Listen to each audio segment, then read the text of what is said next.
料啦，我係阿勤啊，今日同大家介紹嘅就係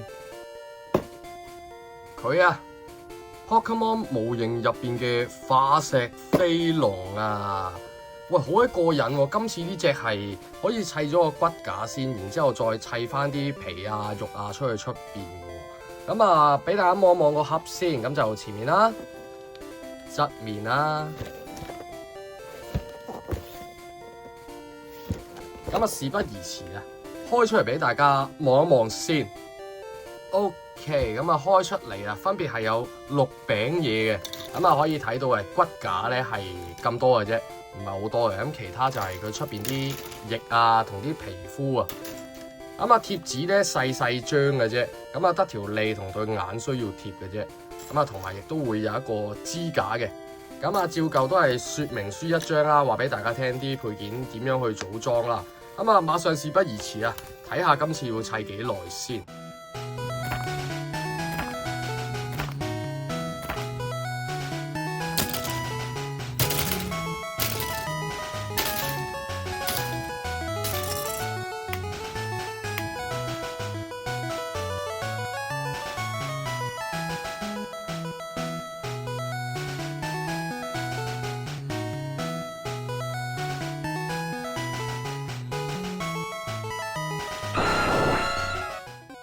OK， 花費15分鐘啊，咁啊搞掂啊！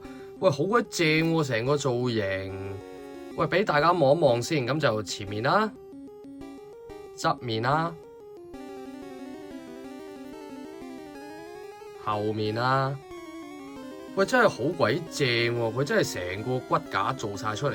咁最重要嘅，佢砌嘅時間都係好短嘅，真係15分鐘就搞掂噶啦。咁啊，同大家玩下個可動先。咁啊〜個頭前後耷可以轉到咁多嘅，個口咧可以擘大嘅，條頸都有呢個可動嘅，去到隻手啊，隻手係可以咁樣去調校嘅，至於隻腳咧冇問題嘅，可以咁樣去前後踢嘅。腳板轉得嘅，條尾都可以調校角度嘅。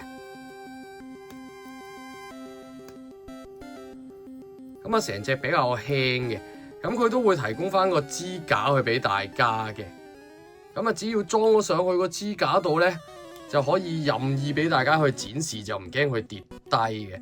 咁 OK 嘅。呢個造型真係好鬼靚喎，好中意呢一個造型喎，佢真係好似 Game Boy 嗰陣時呢一個樣啊，好鬼正啊，唔係講笑。咁啊，事不宜遲啊，我哋即刻將佢還原變翻咗一隻真正嘅化石飛龍先。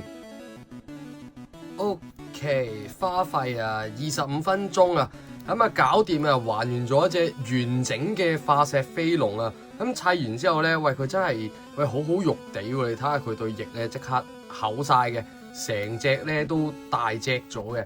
咁但係亦都係因為呢個原因啊，個可動咧就減低咗嘅。咁啊可以俾大家望下嘅，個頭咧基本上都係淨係用條頸呢個位置喐噶啦。個頭其實少咗好多可動嘅。咁個口啊擘大就會見到入邊嗰個結構啦。咁條脷咧要黐翻貼紙嘅，眼睛都係黐貼紙嘅。咁對翼就冇乜影響嘅，因為本身都係個可動唔太多嘅。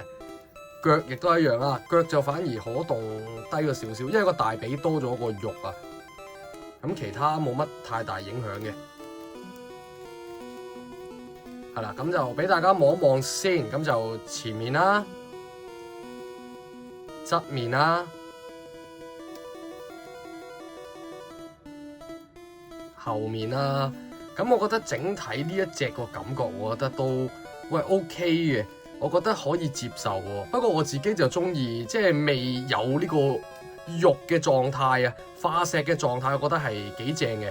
咁就唔好睇佢變重咗、變大隻咗咧，咁就好似好難企啦。咁佢都好貼心嘅。咁啊，俾你換翻個支架咧，依然都係可以承托翻去，咁係方便大家去展示翻嘅。咁亦都唔需要擔心嘅。咁啊，事不宜遲啦，我哋揾埋其他嘅角色去同佢比較下個身形先。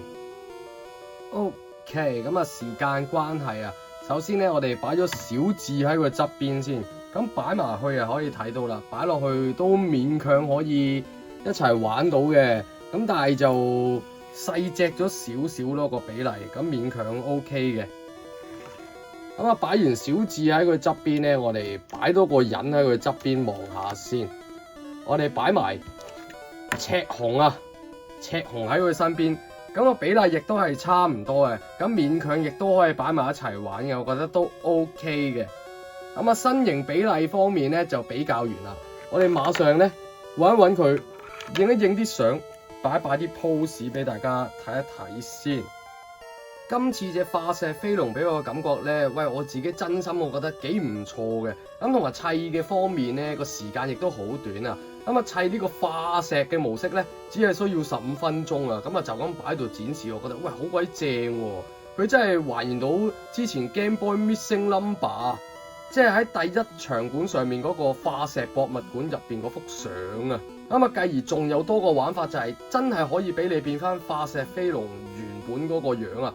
咁啊，因為砌咗之後咧，成隻都會厚咗、大隻咗啊，咁啊可動亦都會減低嘅。咁亦都一樣啦，個時間又唔算話好耐嘅，我就砌咗25分鐘咁啊搞掂啦。咁都可以擺埋其他角色同我一齊玩嘅。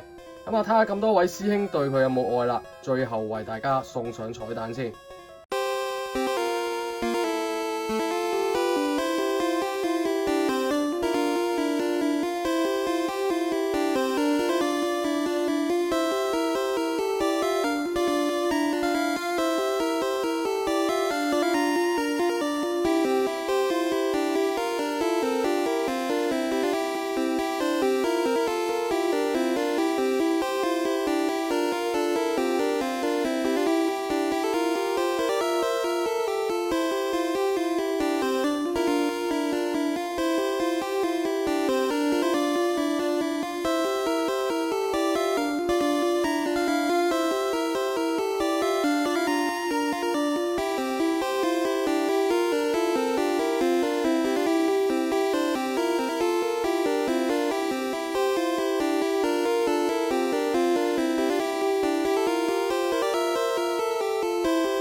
咁今集咧大致上咧就差唔多啦。麻煩多位咧，如果係中意小弟拍嘅片咧，希望可以幫我撳翻個 like 啦、訂閱啦、分享啦，同埋撳埋底下嘅鐘仔啦，麻煩晒啦。另外我仲有開咗 Instagram 同埋 Facebook 專頁㗎，有時間大家可以去交流下啦。咁我哋下條片再見啦。拜拜。